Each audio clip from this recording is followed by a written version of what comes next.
नमस्कार दोस्तों, स्वागत है आपका पहल विद एनर्जी सर में, जहां हर पहल एक नए बदलाव की शुरुआत है।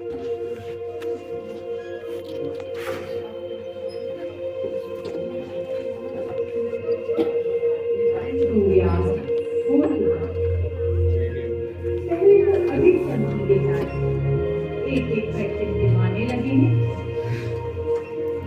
फिर गोधूली के मध्यम होने के साथ अंधकार में आकाश तारों से भर गया। आकाश कितना सुंदर दिखाई दे रहा है। ध्यान से देखिए, ये तारे विभिन्न आकृतियां बना रहे हैं। इसे तारामंडल कहते हैं।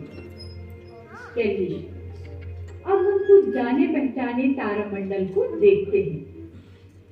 उत्तर की ओर देखिए, ये तारे एक भालू के रूप में प्रतीत हो रहे हैं। ये तारामंडल सप्तर्षि या ग्रेट बेयर कहलाता है।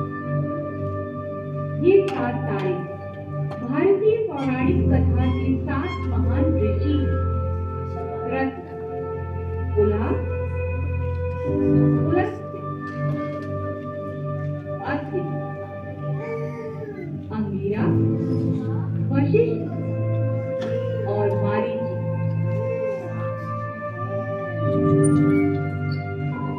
सप्तर्षि के इन 2 तारों को जोड़ते हुए उत्तर की ओर बढ़े तो हम इस तारे के पास पहुंच जाएंगे, जो ठीक उत्तर दिशा में है। इसे ध्रुव तारा, पोल स्टार या पोलैरिस कहते हैं। क्या आप अनुमान लगा सकते हैं कि उत्तरी बिंदु से ध्रुव तारा कितना ऊपर है? जी हाँ, ये हमारे शहर का अक्षांश या लैटिट्यूड है।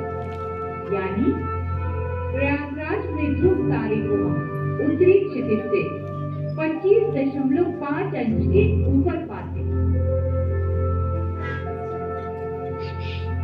सप्तर्षि के पूंछ के ये 3 तारे मिलकर एक चाप बनाते हैं। आकाश में इस चाप को और आगे बढ़ाने पर हमें ये चमकीला तारा स्वाति या ऑक्टलस मिलता है, जो भूतक तारामंडल में है। ये भूतक मंडल भालू का संरक्षक भी कहलाता है। दक्षिण की ओर इस चाप को और आगे बढ़ाने पर हम एक दूसरे चमकीले तारे चित्रा या स्पाइका पर पहुंच जाएंगे, जो कन्या तारामंडल में है।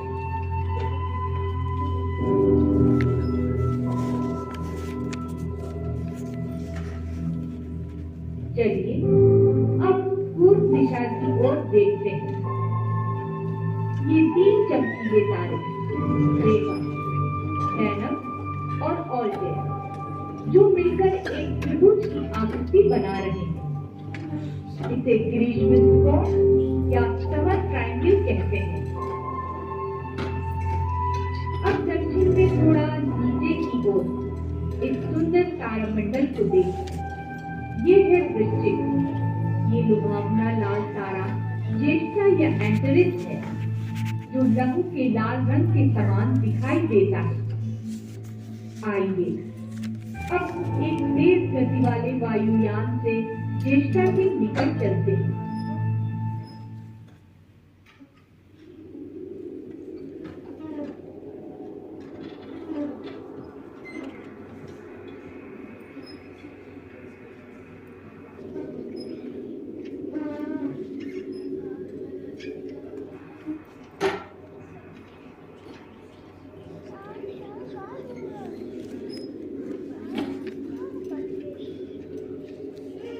ये लाल बैट या सुपर जायंट तारा है।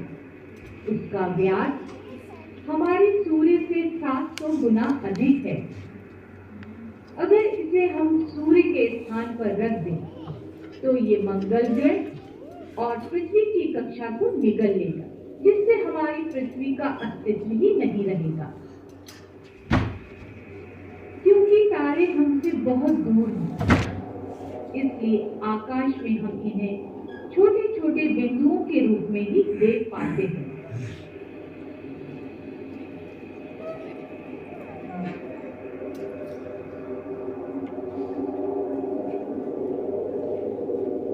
वृश्चिक के पूर्व में ये तारे एक चाय की केतली के रूप में प्रतीत हो रहे हैं। ये है धनु राशि या सजिटेरियस। यहाँ ऐसा लग रहा है मानो चाय की केतली से कोई द्रव पदार्थ बिच्छू की दुम पर डाला जा रहा है। वृश्चिक और धनु राशि के बीच बादल के रूप में दिखाई देने वाली इस सफेद पट्टी को देखिए। ये वास्तव में कोई बादल नहीं बल्कि हमारी मंदाकिनी आकाश गंगा या मिल्की वे है, जो करोड़ों तारों का एक विशाल समूह है। इस हाथ के तारे इतने अधिक निकट होते हैं और उनका सामूहिक प्रकाश ही हमें एक बादल के रूप में दिखाई देता है। धनु के पूर्व की ओर तारों की पृष्ठभूमि में गति कर रहे इन दो चमकीले पिंड को देखिए। ये कोई तारे नहीं बल्कि ग्रह हैं। ये है बृहस्पति, जुपिटर और ये शनि या सैटर्न। बृहस्पति सौर परिवार का सबसे बड़ा ग्रह है। ये इतना बड़ा है कि इसमें 1300 पृथ्वियां आसानी से समा सकती हैं और इस लाल धब्बे में लगभग 2-3 पृथ्वियां रखी जा सकती हैं। बृहस्पति अपने अक्ष पर तेजी से घूमता है। इसके चारों ओर बहुत ही धुंधले वलय हैं, परंतु पृथ्वी से इन्हें हम देख नहीं सकते। शनि सौर परिवार का दूसरा बड़ा ग्रह है। इसके वलयों को हम एक छोटी दूरबीन की मदद से भी देख सकते हैं। वॉयगर खोजयान ने पता लगाया था कि ये वलय बर्फ के छोटे छोटे टुकड़ों व पत्थरों से मिलकर बने हैं, जो इसके चारों ओर परिक्रमा करते हैं।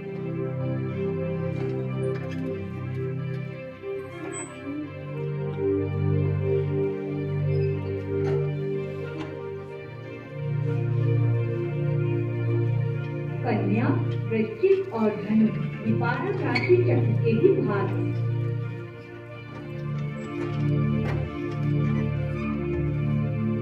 हम सभी ये जानते हैं कि पृथ्वी सूर्य के चारों ओर घूमती है और एक वर्ष में अपना चक्र पूरा करती है। लेकिन हमें ऐसा प्रतीत होता है कि सूर्य पृथ्वी के चारों ओर एक मार्ग में गति कर रहा है, जिसे क्रांतिकृत या एक्लिप्टिक कहा जाता है। इस मार्ग की पृष्ठभूमि में गति करने वाले तारामंडल को राशि चक्र या ज़ोडिएक कहते हैं। समय के बीतने के साथ ही सूर्य एक राशि से दूसरी में गति करता है। न सिर्फ सूर्य बल्कि चंद्रमा और ग्रह भी इस राशि चक्र में गति करते हैं। क्या राशि चक्र में गति करते समय ये पिंड पृथ्वी के दूसरे पिंड को छुपाते हैं? इसे और अच्छी तरह समझने के लिए आइए इन पिंड के आकारों को देखते हैं। आकाश में चंद्रमा पृथ्वी के सबसे निकट का पिंड है।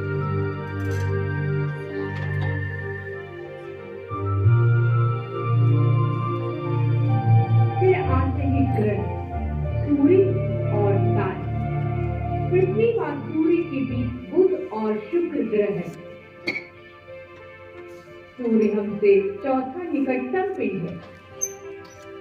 कभी कभी गति करते हुए ये खगोलीय पिंड एक दूसरे को ढक लेते हैं।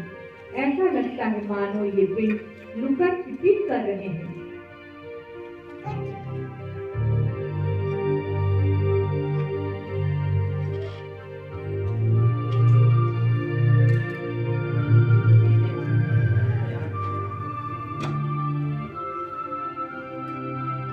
आकाश में इन पिंडों के द्वारा बाधित करने की प्रक्रिया 3 प्रकार से होती है।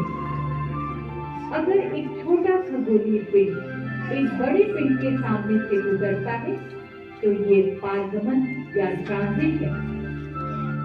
पारगमन की ये घटना बुध और शुक्र ग्रह में देखी जा सकती है, क्योंकि इन ग्रहों की कक्षा सूर्य और पृथ्वी की कक्षा के बीच में है।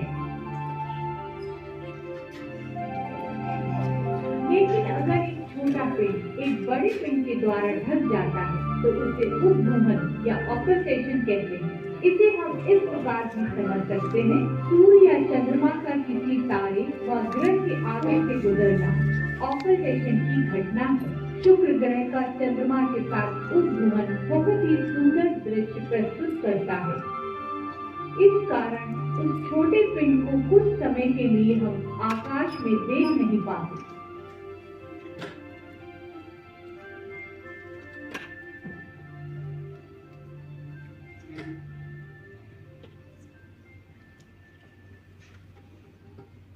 हम सभी जानते हैं कि चंद्रमा हमारी पृथ्वी से बहुत छोटा है, लेकिन पृथ्वी की तुलना दूसरे ग्रह और सूर्य से करने पर पृथ्वी एक छोटे बिंदु के समान दिखाई देती है।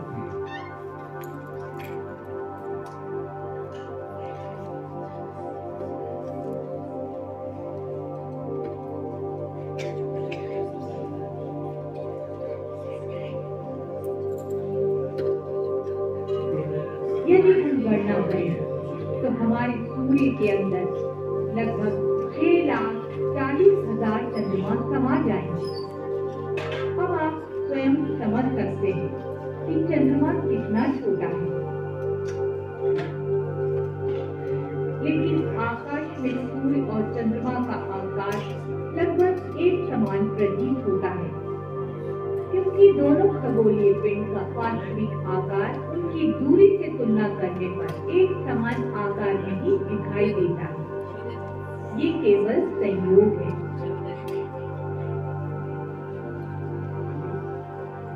अब सूर्य की परिक्रमा करती पृथ्वी और पृथ्वी की परिक्रमा करते हुए चंद्रमा की गतियों को समझते हैं। पृथ्वी अपने अक्ष पर 24 घंटे गति करती है।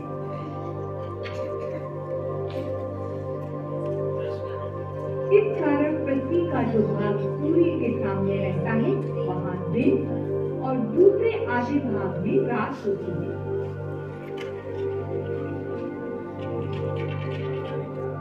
सूर्य, चंद्रमा और तारे सभी खगोलीय पिंड ऐसा आभास कराते हैं कि वे पूर्व से उदय होकर पश्चिम में अस्त हो रहे हैं। पृथ्वी अपने अक्ष पर घूमती हुई सूर्य की परिक्रमा भी करती है, साथ ही चंद्रमा भी पृथ्वी की परिक्रमा करता है। चंद्रमा अपना एक चक्र पूरा करने में 27 दिन से थोड़ा अधिक समय लेता है। सूर्य के परावर्तित प्रकाश या रिफ्लेक्टेड लाइट के कारण ही चंद्रमा चमकता है। पृथ्वी से चंद्रमा कभी पूर्ण व बड़ा दिखाई देता है और कभी दिखाई ही नहीं देता, यानी चंद्रमा प्रत्येक दिन एक नए आकार में दिखाई देता है। इसे चंद्रकलाएं कहते हैं। चलिए इन चंद्रकलाओं को समझ लेते हैं। मान लीजिए हम पृथ्वी से 1000 किलोमीटर दूर चंद्रमा को पृथ्वी की परिक्रमा करते हुए देख रहे हैं।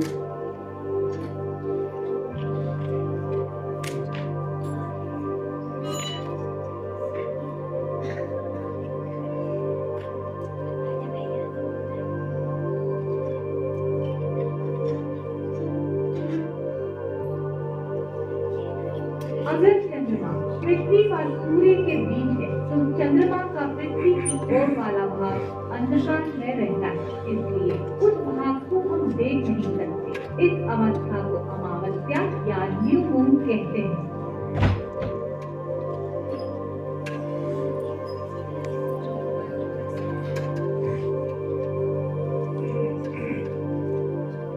जब चंद्रमा सूर्य के दूसरी ओर होता है तो हमें पूरा चंद्रमा या फुल मून दिखाई देता है।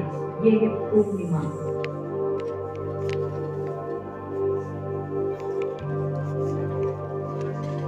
अमावस्या को अंग्रेजी में न्यू मून या नया चांद कहते हैं, क्योंकि आदिकाल के लोग ऐसा मानते थे कि अमावस्या के दिन नए चंद्रमा का जन्म होता है और वे समय के साथ बढ़ता हुआ वृद्धावस्था में पहुंचकर जीवन समाप्त कर लेता है। फिर अमावस्या के दिन चंद्रमा का पुनः जन्म होता है।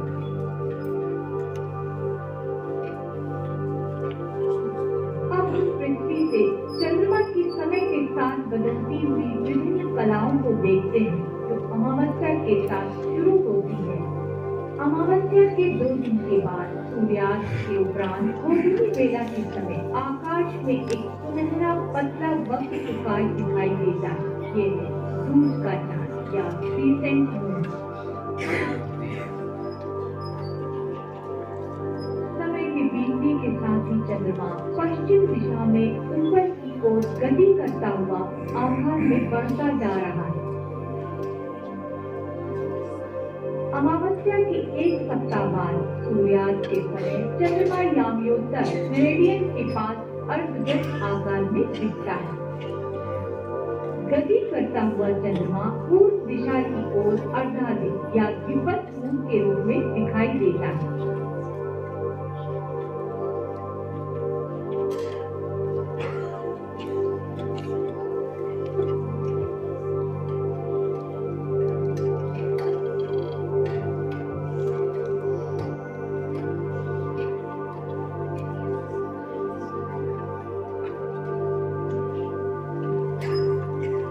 अमावस्या के 2 सप्ताह बाद चंद्रमा एक पूरे गोले के रूप में सूर्यास्त पर पूर्व से उदय हो रहा है।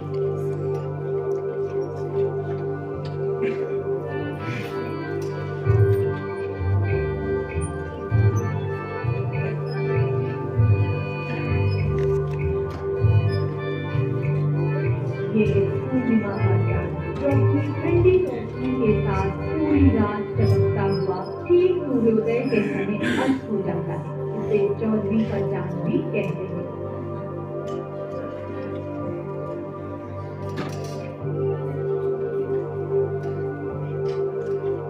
जैसे जैसे दिन गुजरते जाते हैं चंद्रमा की आकृति फिर से बदलने लगती है। सूर्यास्त के बाद चंद्रमा देर से उदय होता है और सूर्योदय के बाद देर से अस्त। अब ये गोलाकार न रहकर 3 दिन बाद पुनः अर्धाधिक आकार में आ गया।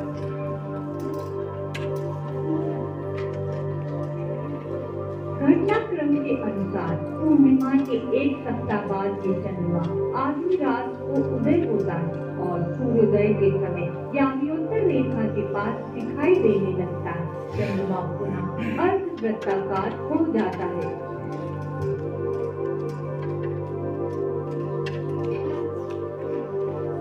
कलाएं लगातार बढ़ती हुई क्रीसेंट तक पहुंच जाती हैं।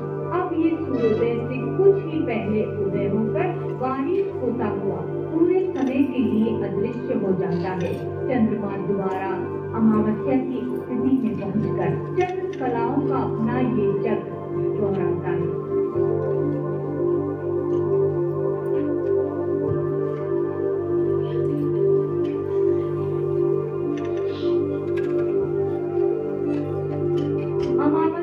पूर्णिमा के चंद्रमा को अर्धचंद्राकार बनने में 1 सप्ताह या 7 दिन का समय लगता है। इसलिए 1 वीक में 7 दिन होते हैं, जिसे सप्ताह कहते हैं।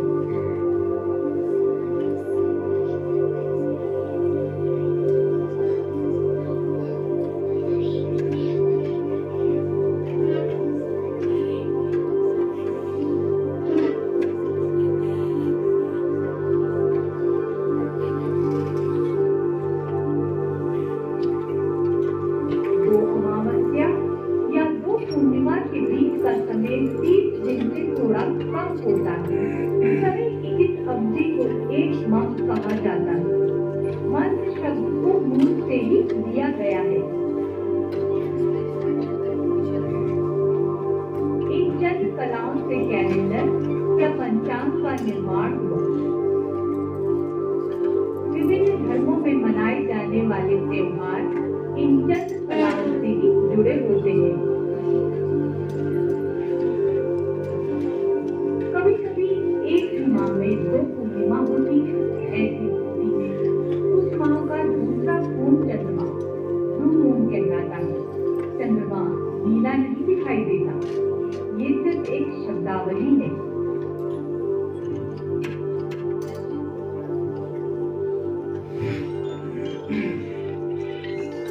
हम ये जानते हैं कि अमावस्या के समय चंद्रमा पृथ्वी और सूर्य के बीच रहता है। सूर्य व चंद्रमा का आकार एक समान होने के कारण सूर्य चंद्रमा को छिपा देता है, जिससे सूर्य ग्रहण की संभावना होती है।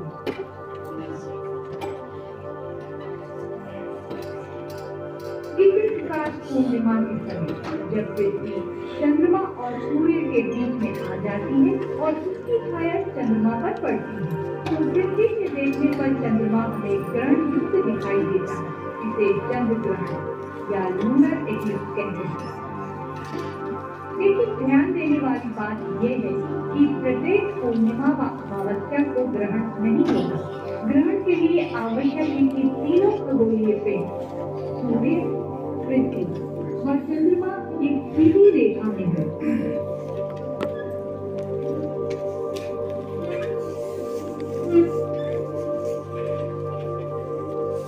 ये वह मार्ग है जिस पर चंद्रमा पृथ्वी की परिक्रमा करता है। ध्यान दीजिए, चंद्रमा का मार्ग सूर्य के मार्ग क्रांति वृत्त से थोड़ा झुका हुआ है। ये झुकाव 5 अंश का है। चंद्रमा जब अपनी कक्षा में घूमता है तब क्रांति वृत्त को 2 बिंदुओं पर काटता है। इन पारस्परिक या इंटरसेक्टिंग बिंदुओं को कटार बिंदु या नोड कहते हैं। पूर्णिमा का चांद किसी एक नोड के पास होता है तब पूर्ण चंद्र ग्रहण लूनर एक्लिप्स होगा।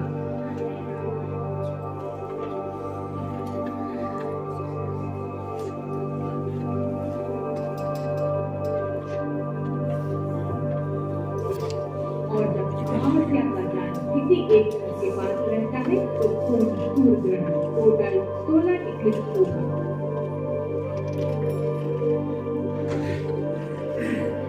अगर फुल मून या न्यू मून इन नोड से थोड़ा दूर होते हैं तब ग्रहण आंशिक या पार्शियल होता है। चंद्र ग्रहण के समय सूर्य का प्रकाश चंद्रमा तक नहीं पहुंच पाता, परंतु पृथ्वी के वायुमंडल से प्रकाश का कुछ भाग पूरे चंद्रमा पर गिरता है। इसलिए चंद्रमा हमें तांबे के लाल रंग जैसा दिखाई देता है।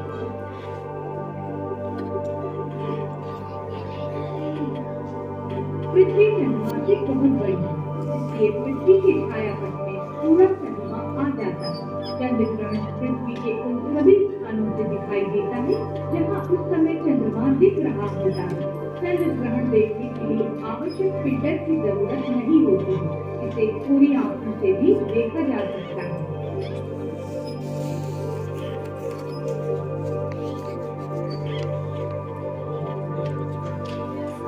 जब अमावस्या का चांद ठीक क्रांति वृत्त पर रहता है तब पूर्ण सूर्य ग्रहण होता है।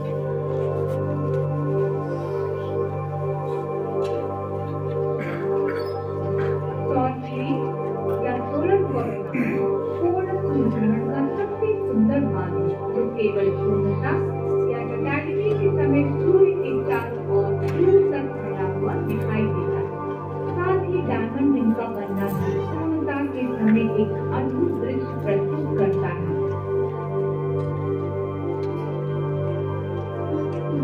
कोरोना सूर्य का बाहरी वायुमंडल जो हमें साधारण अवस्था में दिखाई नहीं देता। वैज्ञानिकों के अनुसार सूर्य के चारों ओर प्लाज्मा की परतों का अध्ययन करने का यही एक अनूठा अवसर होता है। प्राचीन समय में ग्रहण हमेशा डर और चिंता का कारण रहे। वे लोग समझने की कोशिश करते थे कि सूर्य आकाश में कुछ समय के लिए क्यों गायब हो जाता है। सूर्य ग्रहण को लेकर उनके पास विभिन्न कारण थे। सूर्य ग्रहण का सबसे पहला रिकॉर्ड चीन के प्राचीन काल की कहानी से मिला। लगभग 2159 ईसा पूर्व 2 शाही खगोलविद सीवाहो ग्रहण की भविष्यवाणी करने में विफल रहे। इस कारण शायद किंगकॉन्ग ने भयभीत होकर दोनों खगोलविदों की गर्दन उड़ा देने का आदेश दिया था। टर्की के क्षेत्र में 585 ईसा पूर्व ब्रिटिश और मीडियंस के बीच एक भयानक युद्ध हुआ। इस इसे हायस युद्ध के नाम से जानते हैं। युद्ध लगभग 6 वर्षों तक चलता रहा। इसी दौरान एक सूर्य ग्रहण हुआ और आकाश में अंधकार छा गया। वे लोग युद्ध के समय सूर्य ग्रहण से होने वाले अंधकार को शगुन मानते थे। इसी कारण दोनों सेनाओं के सैनिकों ने अपने हथियार डालकर युद्ध विराम की घोषणा की। हिंदू पौराणिक कथा समुद्र मंथन में भी ग्रहण की कहानी मिलती है। भगवान विष्णु ने देव और असुरों को एक साथ मिलकर समुद्र मंथन कर अमृत खोजने का आदेश दिया। उन लोगों ने आपसी दुश्मनी एक ओर रख अपनी सहमति व्यक्त की। शक्तिशाली मंदरा पर्वत की मखानी बनाकर उसके चारों ओर विषैले वासुकी नाव को रस्सी के रूप में लपेटा। मंथन के उपरांत झाग वाले समुद्र की गहराई से एक एक कर मूल्यवान वस्तुएं प्राप्त होने लगी।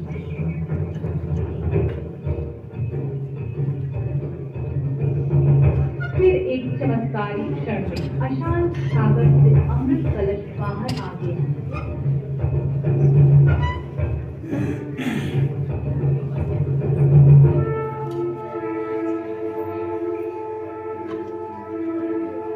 असुरों को उनका हिस्सा ना मिले, इसके लिए भगवान विष्णु ने मोहिनी का अवतार लिया और देवताओं को अमृत वितरित करना शुरू कर दिया। एक असुर स्वरभानु जो देवताओं के बीच छिपकर बैठा था, उसने भी अमृत पी लिया। इस घटना को सूर्य व चंद्र भगवान ने देखा और मोहिनी को सूचित कर दिया, लेकिन उस समय तक स्वरभानु अमर हो चुका था। भगवान विष्णु जो मोहिनी के रूप में थे, सुदर्शन चक्र द्वारा उन्होंने उसका सिर काट दिया। फिर भी स्वरभानु मृत नहीं हुआ। उसका सिर राहु और अलग हुआ शरीर केतु बन गया। इस कारण राहु व केतु ने उसी समय सूर्य व चंद्र दोनों को अनंत काल तक वंचित रखने के लिए प्रतिशोध की शपथ ली। ऐसा माना जाता है कि समय समय पर राहु और केतु सूर्य व चंद्रमा को निगल देते हैं। लेकिन अब हम ये जान चुके हैं कि राहु और केतु क्रांति व्रत पर सूर्य व चंद्रमा की कक्षा के दो पारस्परिक बिंदु हैं। जैसे जैसे समय बदलता गया, लोगों की सोच भी विकसित होती गई और ग्रहण होने के कारण भी समझ में आने लगे। 5वीं शताब्दी में भारतीय खगोल शास्त्री आर्यभट्ट ने एक सटीक वैज्ञानिक व्याख्या की। उन्होंने बताया कि चंद्रमा सूर्य के परावर्तित प्रकाश से ही चमकता है। ये भी स्पष्ट किया कि ग्रहण पृथ्वी व चंद्रमा के द्वारा डाली गई छाया है। पूर्ण सूर्य ग्रहण ने ब्रह्मांड के दूसरे सबसे हल्के तत्व हीलियम की खोज करने में भी सहायता की। 18 अगस्त 1868 को भारत के आंध्र प्रदेश राज्य में गुंटूर शहर से इसे खोजा गया था।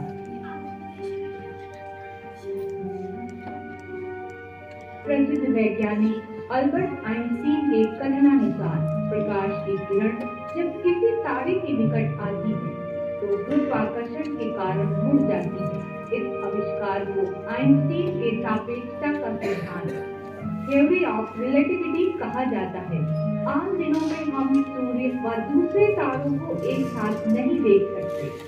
29 मई 1919 के पूर्ण सूर्य ग्रहण के समय ही इस सिद्धांत की पुष्टि हुई।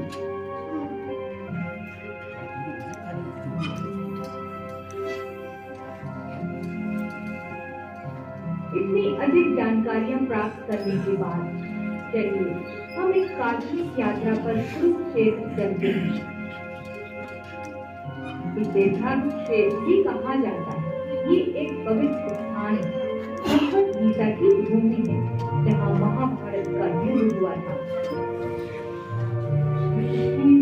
2020 का प्रातःकालीन आकाश है, वर्ष का सबसे लंबा दिन। सुबह के 4:30 बजे का समय, गोधूली के बीच पूर्व दिशा की ओर चमकीला ग्रह शुक्र है। 5:12 ये देखिए सूर्य उदय हो रहा है। समय के बीतने के साथ ही आकाश में ऊपर की ओर अपनी संपूर्ण ऊर्जा के साथ चमक रहा है।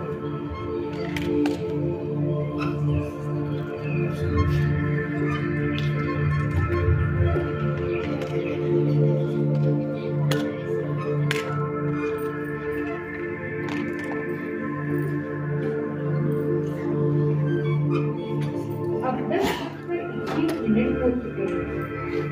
इधर देखिए सूर्य धीरे धीरे चंद्रमा के द्वारा ढलता जा रहा है। इसके प्रकाश में भी कमी आती जा रही है।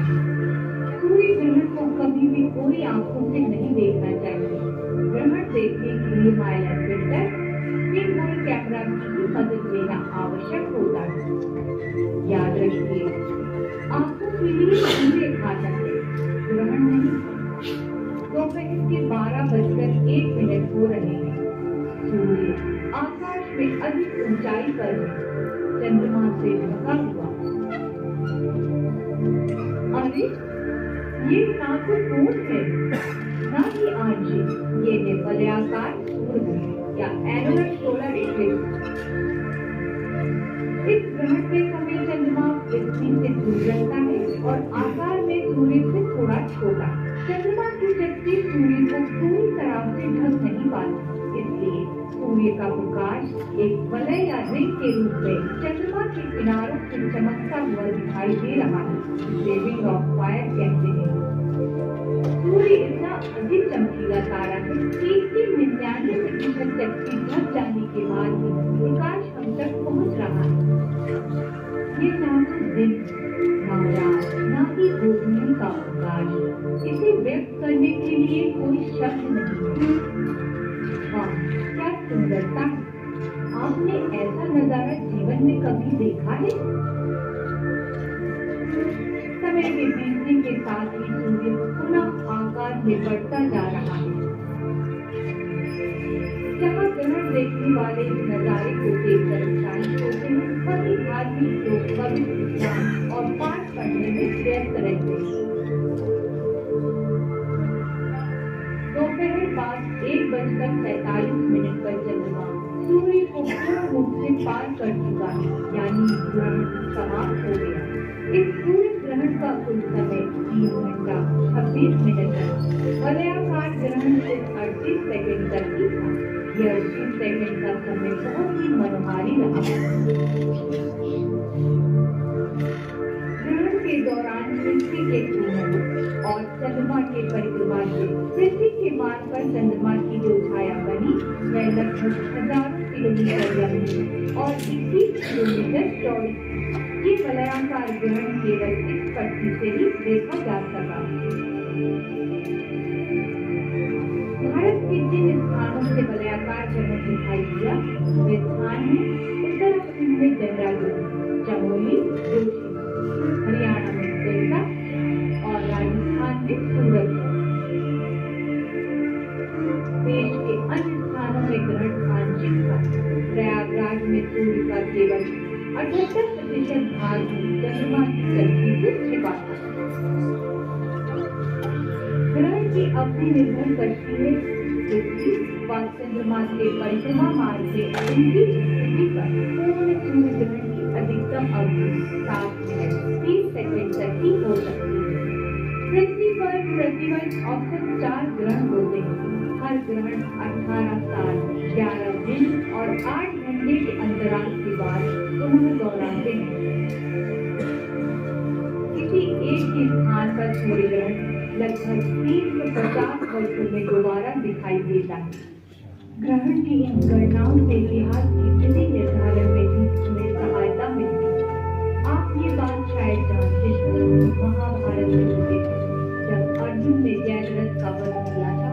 सूर्यास्त के कुछ पहले उस समय भी पूर्ण सूर्य ग्रहण था। हमारी गणना के अनुसार ये घटना 1800 तक हो सकती है। सूर्य ग्रहण का डर आज भी इस दुनिया में व्याप्त है। ग्रहण को लेकर अलग अलग मान्यताएं हैं। जैसे बहुत से घरों में नवजात शिशु व गर्भवती महिलाओं को घर में ही रहने को कहा जाता है। ऐसा मानते हैं कि इस समय का भोजन विषैला या अशुद्ध हो जाता है। अधिकांश लोग इस दौरान कोई भी शुभ कार्य नहीं करते। लोग ग्रहण को अपशगुन मानते हैं। उनके अनुसार ये मृत्यु, विनाश और आपदाएं लाते हैं। इसलिए ग्रहण के दुष्प्रभाव से बचने के लिए कुछ लोग व्रत तथा सूर्य देव की उपासना करने वाले मंत्रों का उच्चारण करते हैं और पवित्र नदियों व जलाशयों में स्नान भी करते हैं।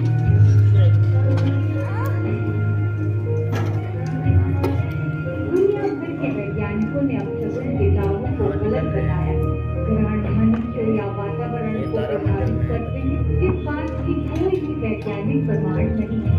हालांकि वैज्ञानिकों ने इस बात पर अवश्य जोर दिया है कि सूर्य ग्रहण देखने वाला हर व्यक्ति अपनी आंखों की रक्षा जरूर करे। इसलिए अगली बार जब खगोलीय पिंड आकाश में उड़कर भी करे तो इस प्राकृतिक घटना को देखने और अपने कैमरों में कैद करने